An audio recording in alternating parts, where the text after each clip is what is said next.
사실 이 찬양은 제가 가장 좋아하는 찬양입니다. 18번이에요, 18번. 우리 수요 기도회를 하면 항상 제가 부르는 찬양이 두 곡이 있습니다. 우리 날마다 숨쉬는 순간마다 하고 내일은 난 몰라요. 참 그 찬양 자체가 이게 기도예요, 기도. 그래서 저는 참 부를 때마다 참 이렇게 기도가 되고 또 눈물이 나기도 하고 참 좋습니다. 참 귀한 찬양 이렇게 부르셔서 진심으로 감사드립니다. 이 찬양의 고백이 저와 여러분들의 고백이 되었으면 좋겠습니다. 우리 장로님이 아까 기도하셨듯이 어제 진짜 고생을 많이 하셨습니다. 진짜 날씨도 더운데 진짜 우리 모민에서 안 도와줬으면 저 많은 이 쓰레기들을 어떻게 다 치웠을까 싶을 정도로 진짜 20년 묵은 짐들이 나오는데 정말 고생을 많이 하셨어요. 하나 약속합시다. 우리 이미 물건을 다 치웠으니까 이거 왜 치웠노? 어디 갔노? 이렇게 찾지 마세요. 이미 다 치웠어요. 다 정리했고 고생해서 수고를 많이 했습니다. 혹시나 또 없어졌다면 이렇게 새로 이렇게 구입을 하시든가 제가 미리 말씀을 드렸듯이 미리 제가 정리를 하려 했잖아요. 치울 건 치우고 버릴 건 버리고 정리를 해라 했으니까 저때로 이렇게 이렇건 저렇건 얘기하지 마시고 이 쉽고 고생했는데 이렇게 다 치웠다 이렇게 해버리면 안 되니까 어제 수고하신 분들 정말 수고 많이 하셨거든요. 보시면 수고했다고 위로도 해주시고 격려도 해주시고 칭찬도 많이 해주시기 바랍니다. 오늘은 우리 안식에 대해서 같이 한번 말씀을 나눴으면 좋겠습니다. 여러분 하나님께서는 광야의 이스라엘 백성들에게 10계명을 주셨습니다. 계명은 말 그대로 반드시 지켜야 하는 하나님의 명령입니다. 지켜도 되고 안 지켜도 되고 그런 선택사항이 아니라 반드시 지켜야 하는 하나님의 명령이 계명입니다. 이 10계명 중에서 유일하게 하나님께서 직접 지키시고 본을 보여주신 계명이 있습니다. 바로 제4계명입니다. 안식일의 계명입니다. 이 안식일의 계명은 하나님도 지키셨어요. 그리고 직접 본을 보여주셨습니다. 출애굽기 20장 11절에 보시면 이는 엿새 동안에 나 여호와가 하늘과 땅과 바다와 그 가운데 모든 것을 만들고 일곱째 날에 쉬었습니다. 우리 하나님께서도 천지 만물을 다 만드신 후에 일곱째 날에 쉬셨습니다. 안식일 날 안식을 하셨습니다. 우리 하나님이 직접 지킨 계명이라는 거예요. 고로 너희들도 안식일을 기억하여 거룩하게 지키라고 말씀하고 있습니다. 여러분 하나님께서 직접 본을 보여주시면서 지키신 명령이라면 얼마나 중요한 계명입니까? 우리는 안식의 계명을 예사로 보지 말아야 합니다. 여기에는 단순히 주일을 쉰다는 의미 외에 더 깊은 하나님의 뜻이 담겨 있습니다. 오늘 본문 말씀을 통해서 안식일을 제정하신 그 하나님의 뜻이 무엇인지 한번 살펴봤으면 좋겠습니다. 먼저 천지 창조의 현장으로 가보겠습니다. 창세기 2장 1절 말씀입니다. 왜냐하면 하나님이 안식의 계명을 말씀하시면서 이게 천지 창조와 관련해서 연관해서 말씀하고 있기 때문입니다. 창세기 2장은 하나님의 천지 창조가 모두 끝났다는 것에서부터 시작합니다. 창세기 2장 1절을 보시기 바랍니다. 천지와 만물이 다 이루어지니라. 하나님께서 창조하신 6일간의 모든 창조가 다 끝이 났습니다. 계속해서 보시면 2절 3절입니다. 하나님이 그가 하시던 일을 일곱째 날에 마치시니 그가 하시던 모든 일을 그치고 일곱째 날에 안식하시니라. 하나님이 그 일곱째 날을 복되게 하사 거룩하게 하셨으니 이는 하나님이 그 창조하시며 만드시던 모든 일을 마치시고 그날에 안식하셨음이니라. 우리는 여기서 3절에 거룩하게 하셨다는 말에 주목해야 됩니다. 여기서 거룩이라는 말이 이 성경에서 제일 처음 등장하고 있습니다. 본래의 의미는 이제 구별하다, 분리하다는 의미입니다. 수직적인 개념으로는 끌어올린다는 의미도 있습니다. 여러분 하나님께서 처음으로 구별하신 것은 어떤 물건이나 어떤 사람이 아닙니다. 처음으로 하나님이 구별하신 것은 날입니다. 날. 일곱째 날을 거룩하게 하셨고 구별하셨습니다. 이 일곱째 날은 다른 6일과는 다르게 독특한 날이고 특별한 날입니다. 더 가치 있게 만드셨습니다. 이 날은 이전의 여섯째 날과는 다른 날입니다. 왜냐하면 이 날은 천지 창조가 다 끝이 난 날이기 때문입니다. 여기 보시면 세 번에 거쳐서 천지 창조가 끝마쳤다고 강조하고 있습니다. 1절에 보시면 천지와 만물이 다 이루어지니라. 2절에도 보시면 그가 하시던 모든 일을 마치시니. 3절에도 보시면 하나님이 그 창조하시며 만드시던 모든 일을 마치시고. 세 번에 거쳐서 천지 창조가 끝났다는 것을 강조하고 있습니다. 히브리어는 강조를 할 때 같은 말을 반복해서 합니다. 거룩하다, 거룩하다, 거룩하다. 전능하신 이여 하면은 진짜 하나님이 거룩하다는 것은 최상급 표현이에요. 최상급 표현. 진짜 지극히 거룩하다 할 때 이 같은 말을 세 번이나 반복을 하는 거예요. 지금 천지 창조가 모두 끝마쳤다는 것을 세 번이나 강조하고 있습니다. 세 번이나. 이제 더 이상의 창조는 없다는 거예요. 완전히 끝이 났다는 거예요. 여러분, 하나님의 모든 창조 행위가 끝이 났습니다. 하나님께서는 이 날 이후로 또 다른 무언가를 창조하시지 않습니다. 또 다른 새로운 것을 만들지 않는다는 거예요. 우리 사람들은 살아가면서 필요한 것들을 계속해서 만들어내죠. 요즘에 뭐 스마트폰과 이 컴퓨터 보세요. 예전에는 이런 기계가 없었어요. 근데 시대가 점점점 과학이 발달하고 변화됨에 따라서 뭐 스마트폰도 나오고 요즘에는 또 AI 시대죠. 챗 GPT 이런 것도 만들어내고 사람들은 계속해서 뭔가 새로운 것을 계속해서 만들어냅니다. 그러나 하나님은 수천 년이 지나도 수만 년이 지나도 그 어떤 새로운 것을 더 이상 만들지 않습니다. 더 이상의 창조는 없습니다. 왜요? 모든 것이 완벽하게 창조되었기 때문입니다. 하나님은 뭐 해를 하나 더 만들거나 달을 하나 더 만들거나 그렇게 하시지 않는다는 거예요. 자연 만물은 태초에 하나님께서 창조하셨을 때의 그 모습 그대로를 간직하고 있습니다. 사람들은 이 땅에 선을 그어서 도로를 만들고 벽돌을 쌓아서 집을 짓습니다. 그런데 시간이 지나면 다시 다 허물고 다시 짓습니다. 그런데 땅은 그대로입니다. 땅은 변하지 않습니다. 변하지 않는 땅 위에 계속 무언가를 짓고 부수고를 반복합니다. 근데 땅은 변하지 않고 그대로 있는 거예요. 그 땅이 하나님께서 만드신 그 모습 그대로 있습니다. 바다도 그렇죠. 바다도. 우리 이효령 교수님이 그런 말을 했잖아요. 바다는 태초의 모습을 그대로 간직하고 있다 얘기했습니다.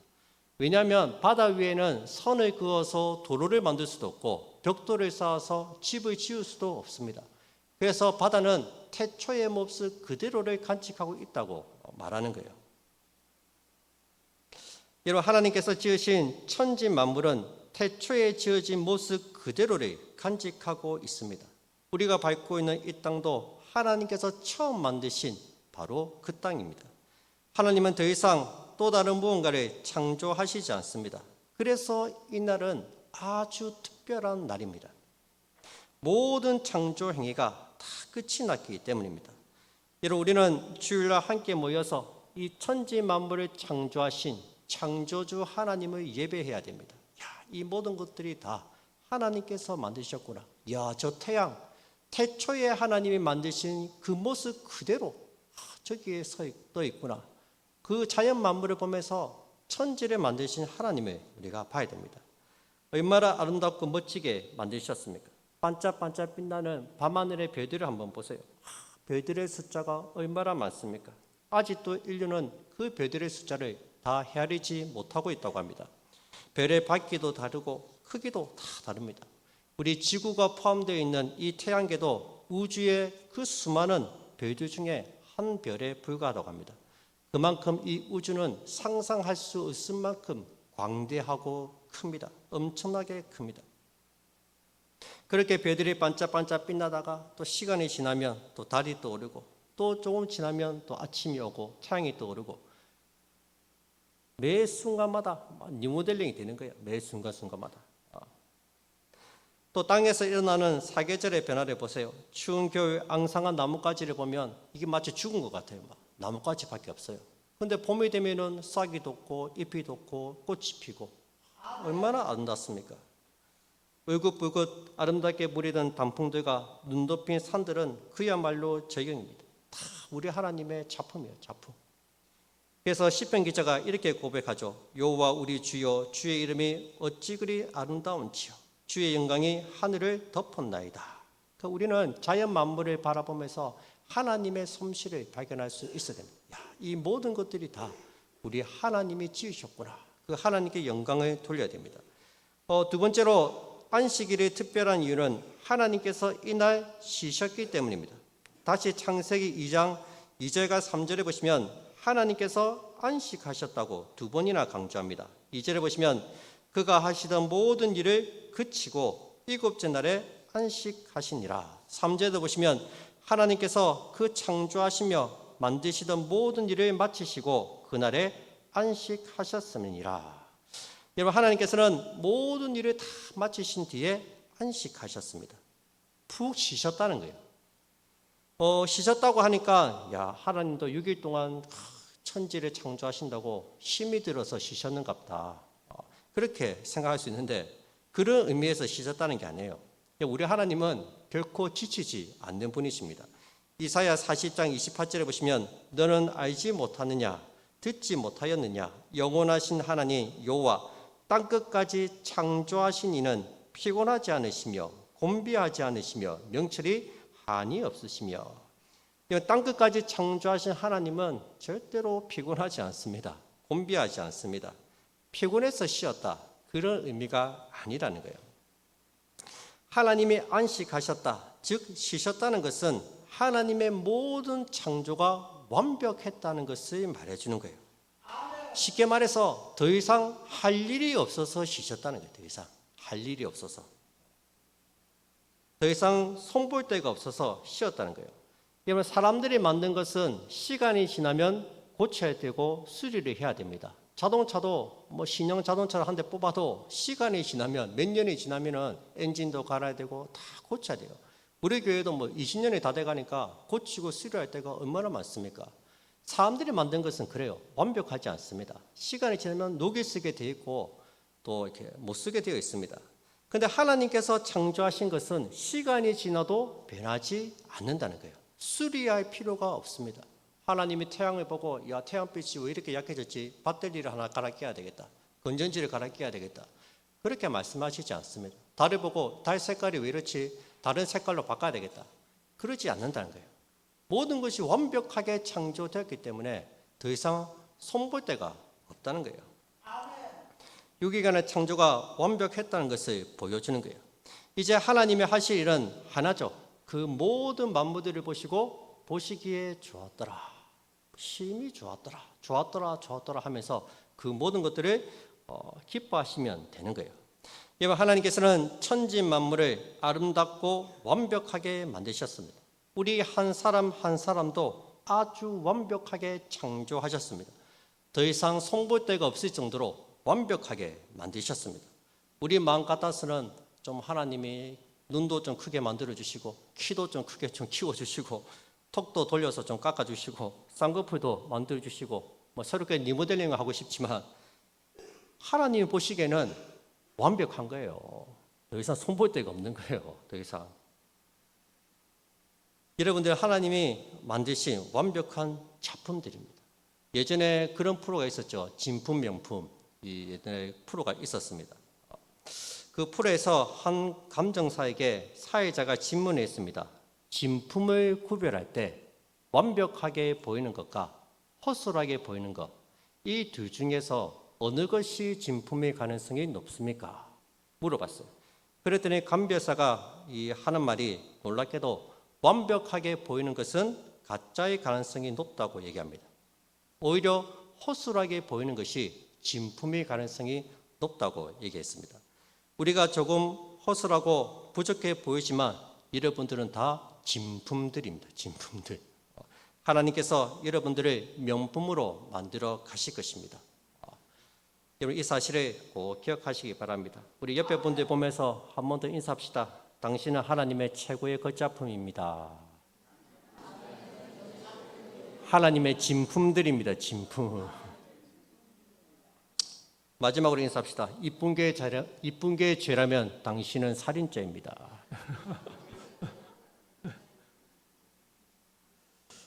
여러분, 이렇게 사람도 자연 만물도 하나님이 완벽하게 창조하셨기 때문에 하나님은 편안하게 안식을 하셨습니다.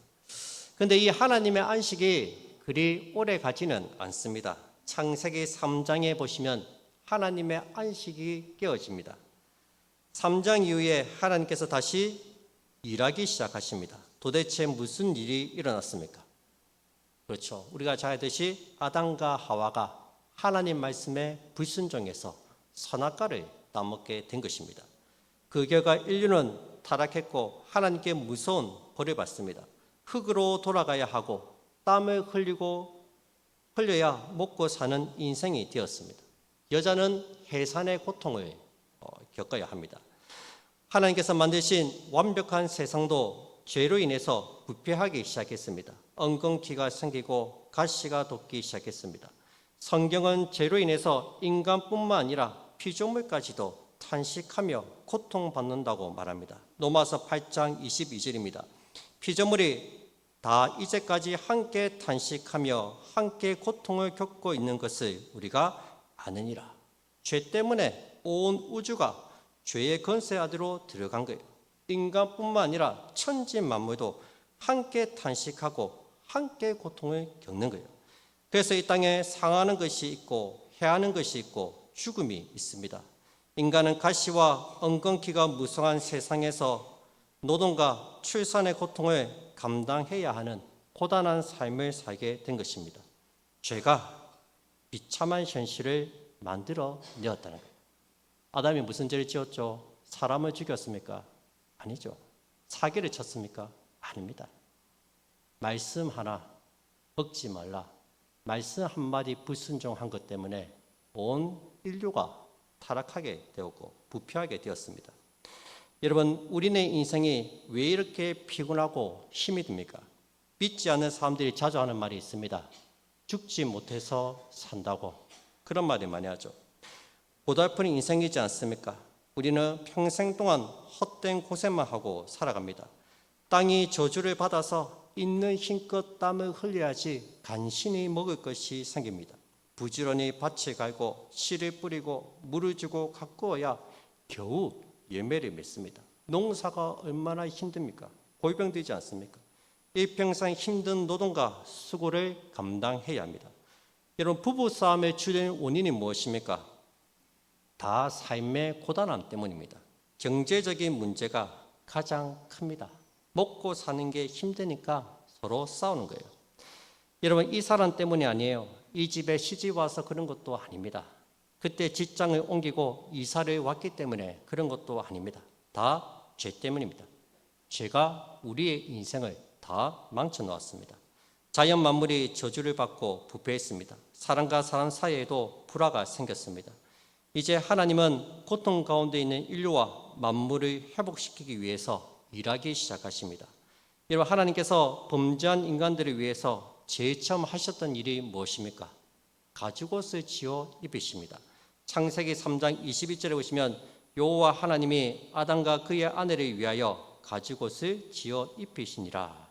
하나님께서는 범죄한 아담을 위해서 그들의 허물을 가려줄 가죽옷을 지어 입히셨습니다. 여러분, 하나님께서는 창조의 끝과 인류가 타락하기 전까지 아무 일도 하실 필요가 없었습니다. 그냥 편하게 쉬시면서 보시기에 좋았더라 하면서 기뻐하면 됩니다. 그런데 인류가 타락한 이후부터 지금까지 하나님은 일하고 계십니다. 타락한 인간을 다시 회복시키기 위해서 지금까지도 일하고 계십니다. 구약시대부터 선지자를 보내시고 말씀하시고 돌이키기 원하셨습니다. 그래도 말을 듣지 않자 내가 직접 가야 되겠다. 하나님이 직접 육신을 입고 이 땅에 오셨습니다. 예수님이 와도 인간들은 말을 듣지 않습니다. 결국 하나님의 아들을 십자가에 죽여버렸습니다. 그런데 그 주님의 십자가의 죽음이 인류를 구원하시는 하나님의 계획이었습니다. 여러분, 아직 완전한 회복은 이루어지지 않았습니다. 예수님께서 다시 오실 때 모든 만물들이 새롭게 될 것입니다. 계시록 21장 5절 말씀입니다. 보좌에 앉으신 이가 이르시되 보라 내가 만물을 새롭게 하노라 하시고 또 이르시되 이 말은 신실하고 참되니 기록하라 하시고 주님이 다시 오실 때 온 천하 만물이 회복될 것을 꼭 믿으시기 바랍니다. 태초에 만물이 완벽하게 창조되었을 때 하나님이 안식하셨던 것처럼 우리도 그날에 하나님과 함께 안식하게 될 것입니다. 이 땅의 수고를 그치고 참된 안식과 쉼을 누리게 될 거란 거예요. 여러분, 에덴 동산에서 하나님과 함께 누렸던 그 충만한 안식을 사모하시기 바랍니다. 우리 하나님의 안식을 누렸겠습니까? 거기에 있던 아담과 하와도 타락하기 전까지는 하나님과 함께 안식을 누렸을 거예요. 수고를 그치고 눈물을 그치고 눈물도 스푼도 없는 그곳에서 하나님과 함께 즐거워하며 안식을 누렸을 겁니다. 더없이 좋았을 거예요.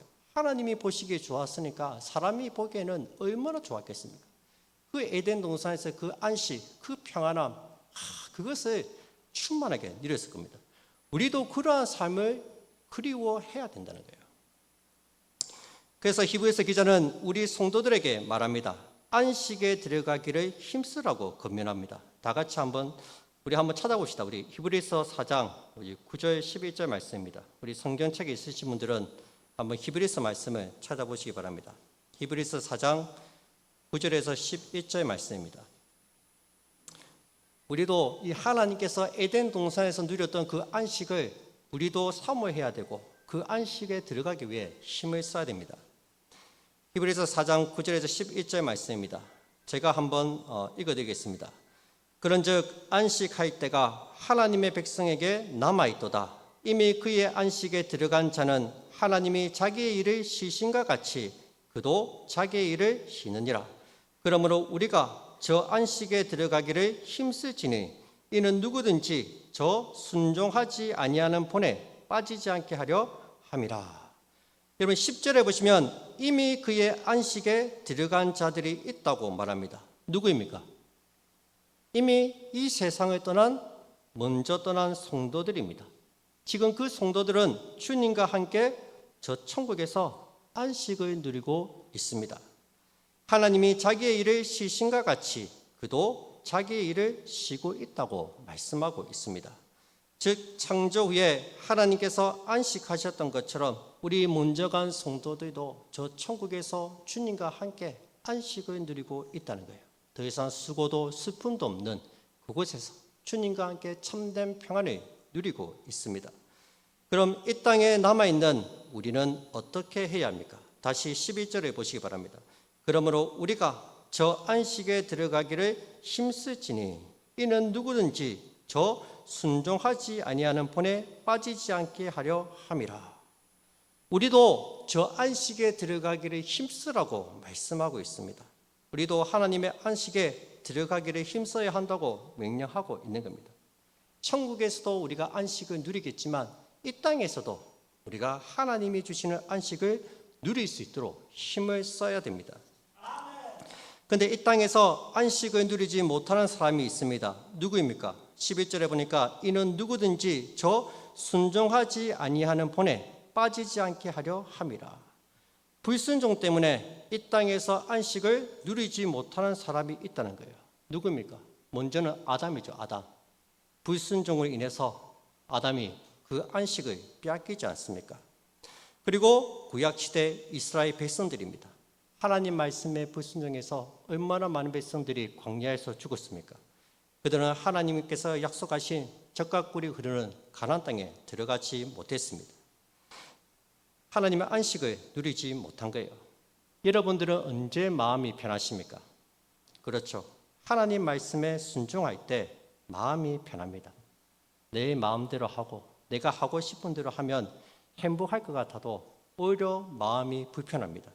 우리는 하나님 말씀에 매여 있기 때문입니다. 저 역시 하나님 말씀대로 못 살면 마음이 불편합니다. 하나님 말씀이 저를 올가매고 있기 때문입니다. 말씀에 순종할 때 평안함이 옵니다. 안식을 누리는 비결은 하나님 말씀에 있습니다. 그 다음 이어지는 12절을 보세요. 뭐라 얘기합니까? 계속해서 히브리서 4장 12절입니다. 우리 다 같이 함께 읽도록 하겠습니다. 시작. 하나님의 말씀은 살아있고 활력이 있어 좌우에 나선 어떤弓보다도 예리하여 홍과 영과 및 관절과 고슬을 찔러 쪼개기까지 하며 또 마음의 생각과 뜻을 판단하나니. 아멘. 하나님 말씀을 듣고 순종할 때 우리는 하나님이 주시는 참된 안식과 쉼을 누릴 수 있다는 겁니다. 때로는 하나님 말씀이 날카로운 검이 되어 나의 생각과 마음을 찔러 쪼갤 때가 있습니다. 그때는 정말 힘들고 아픕니다. 그래도 고집을 꺾고 말씀에 순종하면 내 마음에 평안이 임합니다. 때로는 말씀 자체가 우리에게 큰 위로가 되기도 합니다. 답답하고 마음이 아프고 힘들 때 하나님 말씀을 듣기만 해도 이게 위로가 되는 거예요. 듣기만 해도. 말씀 속에서 위로를 얻는 거예요. 우리 날마다 숨 쉬는 순간마다 찬양에 보듯이 말씀 속에 위로를 얻네. 말씀을 듣고 있으면 슬픔도 있게 되고 두려움도 있게 됩니다. 인생의 어려운 순간순간마다 주의 약속들이 생각이 납니다. 말씀 속에서 소망을 발견하기도 합니다. 물론 상황이 달라지거나 환경이 바뀐 것은 아무것도 없습니다. 그런데 하나님 말씀이 내 마음을 위로하시는 거예요. 내 마음을. 그리고 평안을 주십니다. 오늘도 하나님께서 주시는 그 말씀을 여러분 잘 들으시기 바랍니다. 말씀 속에 하나님의 평안이 있고 위로가 있습니다. 말씀을 통해서 주님이 주시는 위로와 평안을 누리는 우리 성도님들이 다 되시기를 주님으로 축복드립니다. 두 번째로 이 안식은 하나님이 주십니다. 이 안식은 여러분 광야의 이스라엘 백성들이 범죄했을 때 하나님이 분노하시지 않습니까? 그때 하나님께서 백성들에게 많은 벌을 내리셨습니다. 지진이 나서 땅이 수천 명을 삼켜서 집어삼키기도 하고 전염병으로 수많은 사람들이 죽기도 했습니다. 불뱀에 물려서 고통스럽게 죽는 일도 있었습니다. 여러분 하나님께서 불순종한 이스라엘 백성들에게 내린 많은 벌들 중에서 가장 큰 벌이 무엇인지 아십니까? 가장 무서운 벌이 무엇인지 아십니까? 바로 안식을 누리지 못하게 하는 것입니다. 너희는 내 안식에 들어오지 못하리라. 이 말씀이 가장 무서운 벌입니다. 히브리서 3장 8절에서 11절입니다. 우리 앞에 한 장 넘기시기 바랍니다. 히브리서 3장 8절부터 11절 말씀입니다. 광야에서 시험하던 날에 거역하던 것 같이 너희 마음을 완고하게 하지 말라. 거기서 너희 열조가 나를 시험하여 증언하고 40년 동안 나의 행사를 보았느니라. 그러므로 내가 이 세대에게 노하여 이르기를 그들이 항상 마음이 미혹되어 내 길을 알지 못하는도다 하였고 내가 노하여 맹세한 바와 같이 그들은 내 안식에 들어오지 못하리라. 하나님께서 노아에서 하신 말씀이 뭡니까? 너희들은 내 안식에 들어오지 못한다 말씀하십니다. 여러분 하나님께서는 범죄한 백성들이 안식을 누리지 못하게 하셨습니다. 너희 마음을 완고하게 하지 말라. 완고한 백성들은 안식을 누리지 못합니다. 이스라엘 백성들은 출애굽한 이후로 안식일을 지켰습니다. 여러분 예수님 당시에도 이 바리새인과 서기관들이 얼마나 철저하게 안식일을 지켰습니까? 안식일에는 아픈 사람이 있어도 병원에 데려가지 않습니다. 소나 양이 운동회에 빠져 있어도 안식일에는 구해주지 않습니다. 저도 들은 얘기인데 안식일에는 정돈도 못 켭니다. 그래도 스위치를 눌러야 되는데 자기들은 못 누르니까 다른 사람을 데리고 와서 대신 눌러달라고. 그 정도로 그들은 철저하게 안식일을 지켰습니다. 중요한 건 뭐죠? 철저하게 안식일을 지켰지만 그들의 삶에는 안식이 없었다는 거예요. 안식일은 있었지만 정작 그 안식일에 안식을 누리지 못했다는 겁니다. 안식의 규정만 지켰을 뿐이지 정작 마음과 영혼은 안식을 누리지 못했습니다. 여러분들은 어떻습니까? 휴일날 같이 모여서 우리가 안식일을 지키는데 여러분들은 이날에 안식을 누리고 있으십니까? 하나님이 주시는 쉼과 안식이 여러분들에게 있느냐는 것입니다. 왜 우리는 하나님이 주시는 안식을 누리지 못하고 있습니까? 안식일날 왜 우리는 안식을 못 누리고 있습니까? 여러분 안식은 안식일을 지킨다고 해서 누리는 것이 아닙니다. 이 안식은요 하나님이 주셔야 됩니다. 하나님이 주셔야지 안식을 누릴 수 있다는 거예요. 여러분, 하나님만이 우리에게 안식을 주실 수가 있습니다. 그래서 주님이 말씀하십니다. 마태복음 12장 8절입니다. 인자는 안식일의 주인이라. 우리 주님이 안식일의 주인이십니다. 주님이 안식을 주셔야지 그 사람이 안식을 누린다는 것입니다. 어떤 사람이 열심히 일해서 돈을 많이 벌어 부자가 되었습니다. 그렇다고 행복해지는 것이 아닙니다. 어떤 사람이 열심히 공부해서 원하는 대학에 입학하고 또 원하는 직장에 취직했습니다. 어느 정도 성취감은 느끼겠지만 그것 때문에 행복해지지는 않습니다. 어떤 사람이 열심히 일을 해서 크고 멋진 집을 샀습니다. 그런데 그것 때문에 가정이 화목하지는 않습니다. 성공했다고 돈을 많이 벌었다고 행복이 따라오는 것이 아닙니다. 하나님께서 은혜를 주시고 안식을 주셔야 된다는 거예요. 사람들이 성공하고 돈을 많이 벌어도 왜 행복하지 않습니까? 주님께서 안식을 주시지 않기 때문입니다. 아무리 성공하고 돈을 많이 벌어도 하나님의 안식을 주시지 않으면 행복하지 않습니다. 하나님께서 안식을 주시면 가난해도 가지지 못해도 행복합니다. 저와 여러분들은 행복한 사람들이에요. 왜? 하나님이 우리에게 안식을 주시기 때문입니다. 안식을 주시는 하나님을 우리가 섬기고 있기 때문입니다. 그 안식을 저는 우리 성도님들이 다 누렸으면 좋겠습니다.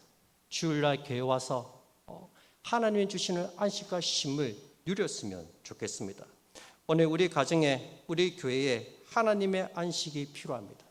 하나님이 주시는 쉼과 평안이 필요합니다. 이 세상에는 그 무엇도 우리에게 참된 쉼과 참된 안식을 주지 못합니다. 돈이 많이 번다고 해서 행복해지는 게 아니에요. 몸이 건강하다고 해서 행복한 게 아닙니다. 돈을 못 벌어도 가난해도 몸이 아파도 하나님이 우리에게 은혜를 베푸시고 안식을 주시면 우리는 행복한 사람이라는 거예요. 하나님만이 우리에게 안식을 주실 수가 있습니다. 하나님 말씀에 순종하는 길만이 우리가 이 땅에서 안식을 누리는 길입니다. 여러분들의 마음이 완고해지지 않도록 하시기 바랍니다. 그리고 하나님 마음 가운데 하나님 말씀을 잘 받아들이고 그 말씀 속에서 참된 쉼과 안식을 누리시는 우리 모든 성도들이 다 되시기를 주님으로 축복드립니다.